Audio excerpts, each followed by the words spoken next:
Hello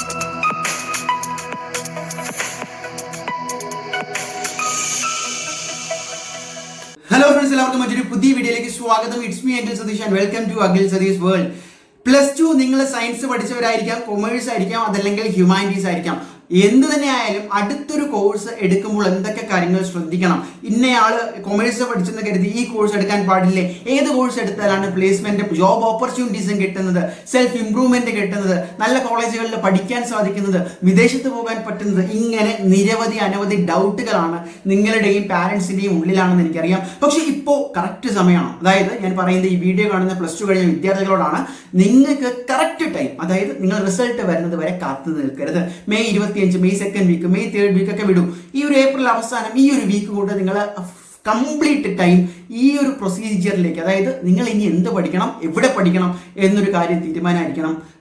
അതിനായിരിക്കണം നിങ്ങളുടെ time invest ചെയ്യേണ്ടത്. അപ്പോൾ +2 നിങ്ങൾ എടുത്ത വിഷയത്തിൽ നിന്ന് തന്നെ ഒരു കാര്യം വ്യക്തമാണ്. ഞാൻ ഇതിന്റെ ക്ലിയർ റോഡ് മാപ്പ് പറഞ്ഞുതരാം. ഒരു കോളേജും ഒരു കോഴ്സും സെലക്ട് ചെയ്യുമ്പോൾ നിങ്ങൾ തീർച്ചയായിട്ടും കടന്നു പോകേണ്ട ചില രീതികൾ, നിങ്ങൾ തീർച്ചയായിട്ടും പാലിക്കേണ്ട ചില കാര്യങ്ങൾ, നിങ്ങൾ ശ്രദ്ധിക്കേണ്ടതായിട്ടുള്ള മറ്റു ചില വസ്തുതകൾ. അപ്പോൾ ഡീറ്റെയിൽഡ് ആയിട്ട് തന്നെ നോക്കാം. ഒന്നാമത്തേത് നിങ്ങളുടെ ഇൻട്രസ്റ്റ് ആണ്. നിങ്ങളിപ്പോൾ ഏത് സ്ട്രീം പഠിച്ചവരാണെങ്കിലും നിങ്ങൾക്ക് അറിയാവുന്ന ഏതെങ്കിലും ഒരു സബ്ജക്റ്റിന് നിങ്ങളോട് അധിക താല്പര്യം ഉണ്ടാകും. ചില പീരീഡുകളിലെല്ലാം നമ്മൾ എത്ര ആ സബ്ജക്റ്റ് കേട്ടാലും നമുക്ക് ഉറക്കം വരില്ല. അല്ലെങ്കിൽ നമ്മൾ വീണ്ടും ആ സബ്ജക്റ്റിനെ കുറിച്ച് ChatGPTയിലോ അല്ലെങ്കിൽ അതുമായി ബന്ധപ്പെട്ട ഒരു കാര്യം അറിയാൻ വേണ്ടി നമ്മൾ ഇൻട്രസ്റ്റ് കാണിക്കും. അത് ഏതിലാണ് എന്ന് കണ്ടുപിടിക്കുക. അപ്പോൾ ഒന്നാമത്തേത് നിങ്ങളുടെ ഇൻട്രസ്റ്റ് ആണ്. ഇപ്പോൾ നിങ്ങൾ സയൻസ് എടുത്തെന്ന് കരുതി ബയോളജിയിൽ തന്നെ ഇൻട്രസ്റ്റ് വരണമെന്നില്ല, അല്ലെങ്കിൽ ഫിസിക്സിൽ തന്നെ ഇൻട്രസ്റ്റ് വരണമെന്നില്ല. ചിലപ്പോൾ നിങ്ങളൊരു ബിസിനസ് മൈൻഡ് സെറ്റ് ഉള്ള, ലീഡർഷിപ്പ് ഉള്ള, മാനേജ്മെന്റ് ക്വാളിറ്റി ഉള്ള ഒരു വ്യക്തിയായിരിക്കും.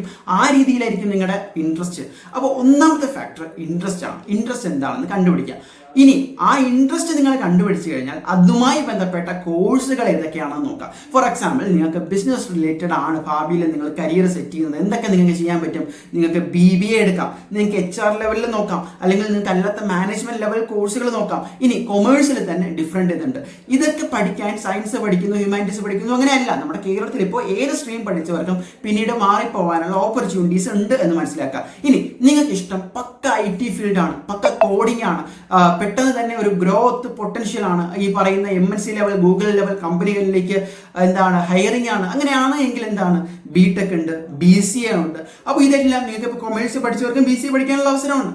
അപ്പോൾ ആ രീതിയിൽ എന്ത് ചെയ്യുക, കരിയറിന്റെ അടുത്ത ഓപ്ഷനുകൾ ഷോർട്ട് ലിസ്റ്റ് ചെയ്യുക. ഒന്നിലേക്ക് തന്നെ എത്തണമെന്ന് ഞാൻ പറയുന്നില്ല, അറ്റ്ലീസ്റ്റ് ഒരു 3 ഓപ്ഷനിലേക്ക് ഷോർട്ട് ലിസ്റ്റ് ചെയ്യുക. എനിക്ക് പഠിക്കാനുള്ള ഇൻട്രസ്റ്റ് ഉള്ള മേഖലകൾ ഇതൊക്കെയാണ്, അതിലുള്ള കോഴ്സുകൾ ഇതൊക്കെയാണ്. ഒരു 3 കോഴ്സുകൾ ഷോർട്ട് ലിസ്റ്റ് ചെയ്തേ. ഇനി കോളേജുകളിലേക്ക് പോകുന്നതിന് മുമ്പ് തന്നെ നിങ്ങൾ ഒന്നുകൂടി ഇത് ഡബിൾ ടിക്ക് ചെയ്യണം. എങ്ങനെ ഡബിൾ ടിക്ക് ചെയ്യും? നിങ്ങൾ BCA ആണ് നിങ്ങൾ എടുത്തിരിക്കുന്നത് എന്ന് വിചാരിക്കുക. BCAയുടെ ഇപ്പോൾ ഏറ്റവും ലേറ്റസ്റ്റ് ആയിട്ടുള്ള, അപ്ഡേറ്റഡ് ആയിട്ടുള്ള നോർമൽ സിലബസ് നോക്കുക. നിങ്ങൾ ചിലപ്പം അപ്ഡേറ്റഡ് സിലബസ് ആയിട്ടുള്ള കോളേജുകളിലായിരിക്കും പഠിക്കുന്നത്, എന്നാലും BCAയുടെ ഒരു കോമൺ സിലബസ് നോക്കുക. നിങ്ങൾക്ക് എന്തൊക്കെയാണ് പഠിക്കാൻ വരുന്നത്? അവിടെ എന്തുണ്ടാവും? വെബ് ഡെവലപ്മെന്റ് ഉണ്ടാകും, ഫുൾ സ്റ്റാക്ക് ഉണ്ടാവും, ജാവ ഉണ്ടാവും, പൈത്തൺ ഉണ്ടാകും. ഇതിലെല്ലാം നിങ്ങൾക്ക് ഇൻട്രസ്റ്റ് ഉണ്ട് എന്ന് നമ്മൾ കണ്ടുപിടിച്ച് വെച്ചിട്ടുണ്ട്. പക്ഷെ നിങ്ങൾക്ക് ബേസ് ഉണ്ടോ എന്ന് നോക്കുക. ഒരു ഹ്യൂമാനിറ്റീസ് പഠിച്ച കുട്ടിക്ക് കോഡിങ്ങിൽ ബേസ് ഉണ്ടോ? ഇല്ല. കോഡിങ്ങുമായിട്ട് എന്തെങ്കിലും റിലേറ്റഡ് അവൻ ഇതുവരെ പഠിച്ചിട്ടുണ്ടോ? അതും ഇല്ല. അപ്പോൾ രണ്ടാമത്തെ ഒരു വലിയ ചലഞ്ച് എന്ന് പറയുന്നത് ഇതിന്റെ ബേസിക്സ് നിങ്ങൾക്ക് കോളേജിൽ ചേരുമ്പോൾ അല്ലെങ്കിൽ ഒരു ബ്രിഡ്ജായിട്ട് ഇംപ്രൂവ് ചെയ്യാൻ പറ്റുമോ എന്നുള്ളതാണ്. അതല്ലാതെ നിങ്ങൾ എടുത്താലുള്ള ഏറ്റവും വലിയ പ്രശ്നം, കോളേജിൽ ചെന്നിട്ട് ഫസ്റ്റ് ഇയർ ഒക്കെ അടിച്ച് പൊളിച്ച് കളിച്ച് നടക്കുമ്പോൾ നിങ്ങൾക്ക് ഈ ബേസ് ഇല്ലാതെ കംപ്ലീറ്റ് സെമസ്റ്ററും അല്ലെങ്കിൽ കംപ്ലീറ്റ് കരിക്കുലവും നിങ്ങൾക്ക് പണി കിട്ടും. ഇങ്ങനെ ഒരുപാട് പേർക്ക് പറ്റിയിട്ടുണ്ട്. അതുകൊണ്ടാണ് ഞാൻ എടുത്തു പറയുന്നത്. അപ്പോൾ നിങ്ങൾ ആദ്യം കോഴ്സ് സെലക്ട് ചെയ്യുന്നു, ഷോർട്ട് ലിസ്റ്റ് ചെയ്യുന്നു, ഓരോന്നിന്റെ സിലബസ് നോക്കി തനിക്ക് ഇംപ്രൂവ് ചെയ്യാൻ പറ്റുമോ എന്ന് നോക്കുന്നു. ഇത്രയും ഒക്കെ ആണെങ്കിൽ ആ കോഴ്സുകൾ അവൈലബിൾ ആയിട്ടുള്ള കോളേജുകൾ നോക്കുക. അപ്പോൾ ഞാൻ പറയുന്നു, ഒരു ഫ്രണ്ട് അവിടെ പോകുന്നു, അതുകൊണ്ട് ഞാനും ആ കോളേജിൽ പോയേക്കാം, അല്ലെങ്കിൽ ഈ കോളേജിൽ എനിക്ക് പഠിക്കണം, അതുകൊണ്ട് അവിടുത്തെ ഏതെങ്കിലും ഒരു കോഴ്സ് പഠിച്ചേക്കാം എന്നുള്ള ഒരു സെലക്ഷൻ ക്രൈറ്റീരിയ വയ്ക്കരുത്. ഞാൻ ഈ പറഞ്ഞ പോലെ ആദ്യം കോഴ്സ് ഡിറ്റർമൈൻ ചെയ്ത് ഫിക്സ് ആക്കി ലോക്കാക്കി വെച്ചിട്ട് വേണം അതുള്ള കോളേജുകൾ നോക്കാൻ. കോളേജുകൾ നോക്കുമ്പോൾ തന്നെ ബാംഗ്ലൂരിലുണ്ട്, മംഗലാപുരത്തുണ്ട്, കേരളത്തിലുണ്ട്, ഗവൺമെന്റ് ഉണ്ട്, നോൺ ഗവൺമെന്റ് ഉണ്ട്. എങ്ങനെ നിങ്ങൾ ഫിക്സ് ചെയ്യും? അതിലൊന്നാമത്തെ കാര്യം എവിടെ പഠിക്കണം എന്നുള്ളതാണ്. മീൻസ് എവിടെ? കേരളത്തിനകത്ത് പഠിക്കണം, ഓക്കെ, അവിടെ 3 ഓപ്ഷൻസ് മാറി കിട്ടി. കേരളത്തിന് പുറത്താണെങ്കിൽ ബാംഗ്ലൂരാണോ? ഓക്കെ, അവിടെ ടിക്ക് ചെയ്യാം. അപ്പോൾ പ്രിഫേർഡ് ലൊക്കേഷൻ ആദ്യം ഐഡന്റിഫൈ ചെയ്തിട്ട് പിന്നെ നിങ്ങൾ തീരുമാനിക്കേണ്ടത് ഏത് ടൈപ്പ് കോളേജാണ്. ഗവൺമെന്റ് ആണോ എങ്കിൽ +2 മാർക്ക് വരുന്നവരെ വെയിറ്റ് ചെയ്യുക, അതിനനുസരിച്ചാണ് അവിടുത്തെ admission procedure. Non government updated curriculum BCA add on level കോഴ്സുകളാണോ എങ്കിൽ അതിലുള്ളത് ഷോർട്ട് ലിസ്റ്റ് ചെയ്യുക ആ പ്രിഫേർഡ് ലൊക്കേഷനിലെ. ഇനി ബാംഗ്ലൂരിലാണോ, ബാംഗ്ലൂരിലെ ടോപ്പ് യൂണിവേഴ്സിറ്റികൾ ഏതൊക്കെയാണ് അത് ലോക്ക് ചെയ്യുക. ഇങ്ങനെ വന്നിട്ട് ഈ 3 കോളേജുകൾ എടുത്തല്ലോ, പ്രിഫേർഡ് ലൊക്കേഷനിലെ ഒരു 5 കോളേജുകൾ നിങ്ങൾ എടുത്തു, ആ കോഴ്സുകളുള്ള. ഇനി എന്താ ചെയ്യേണ്ടത്? ഒന്ന് നിങ്ങളുടെ ബഡ്ജറ്റ് നോക്കണം. അപ്പോൾ അഫോർഡബിലിറ്റി അനുസരിച്ച് നിങ്ങളുടെ ഫീസുമായിട്ട് വളരെ അടുത്ത് നിൽക്കുന്ന കോളേജ് ഏതാണെന്ന് നോക്കണം. അറ്റ് ദ സെയിം ടൈം അവിടുത്തെ പ്ലേസ്മെന്റ് സിനാരിയോയും സ്കിൽ പാർട്ട്നേഴ്സും ഇൻഡസ്ട്രി ലെവൽ പാർട്ട്നേഴ്സും നോക്കണം. ലാസ്റ്റ് വർഷം അവിടെ എത്രത്തോളം പ്ലേസ്മെന്റ്സ് നടന്നിട്ടുണ്ട്, അവിടുത്തെ കരിക്കുലം എങ്ങനെയാണ്, അവിടുത്തെ ഇൻഫ്രാസ്ട്രക്ചർ എങ്ങനെയാണ്, ഇത്രയും ഒക്കെയാണ് എങ്കിൽ ഒരു 2 കോളേജുകൾ നിങ്ങൾ വീണ്ടും ലോക്ക് ചെയ്യുക. ഫൈനൽ ഓപ്ഷൻ ആ കോഴ്സിലുള്ള ആ പ്രിഫേർഡ് ലൊക്കേഷനിലുള്ള 2 കോളേജുകൾ. ഇനി എന്ത് ചെയ്യുക? നിങ്ങൾ ഡയറക്റ്റ് ക്യാമ്പസ് വിസിറ്റ് ചെയ്യുക. അതല്ലെങ്കിൽ നമുക്ക് എന്ത് ചെയ്യാം, ഒരുപാട് ഓപ്പർച്യൂണിറ്റീസ് ഉണ്ട്. ഡയറക്റ്റ് ക്യാമ്പസ് വിസിറ്റ് ചെയ്ത് അവിടുത്തെ ഇൻഫ്രാസ്ട്രക്ചർ മനസ്സിലാക്കുക, അവിടുത്തെ കുട്ടികളോട് സംസാരിക്കുക, അവിടുത്തെ കോളേജ് ഫാക്കൽറ്റിയോട് അല്ലെങ്കിൽ കോളേജ് അധികൃതരോട് സംസാരിക്കുക. നിങ്ങൾക്ക് ഓക്കെ ആണെങ്കിൽ അവസാനത്തെ ഒരു ഓപ്ഷൻ ലോക്ക് ചെയ്ത് അഡ്മിഷൻ എടുക്കുക.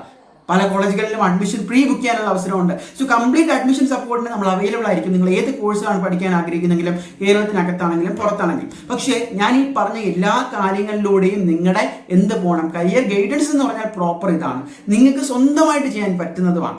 അല്ലാതെ ഒരുപാട് ഓപ്ഷൻസ്, ഒരുപാട് അഡ്വൈസ് അവിടെ നിന്നും ഇവിടെ നിന്നും കേട്ട് ഒരു 10-15 കോളേജ് നിരത്തി വെച്ച് എല്ലാത്തിനെയും കുറിച്ച് റിസർച്ച് ചെയ്ത് കൺഫ്യൂസ്ഡ് ആക്കാതെ കൃത്യമായിട്ട് ഞാൻ ഈ പറഞ്ഞ റോഡ് മാപ്പിലൂടെ സഞ്ചരിച്ചു കഴിഞ്ഞാൽ ബൈ ഫിൽറ്റർ എലിമിനേറ്റ് ചെയ്ത് ഫൈനലി നിങ്ങൾക്ക് കിട്ടാൻ പോകുന്നത് ഏറ്റവും ബെസ്റ്റ് ഇൻഡസ്ട്രിയിലെ തന്നെ ഏറ്റവും ബെസ്റ്റ് കോളേജുകളും അവിടുത്തെ ഏറ്റവും ബെസ്റ്റ് കോഴ്സുകളും ആയിരിക്കും, അലൈൻഡ് വിത്ത് യുവർ ഇൻട്രസ്റ്റ്.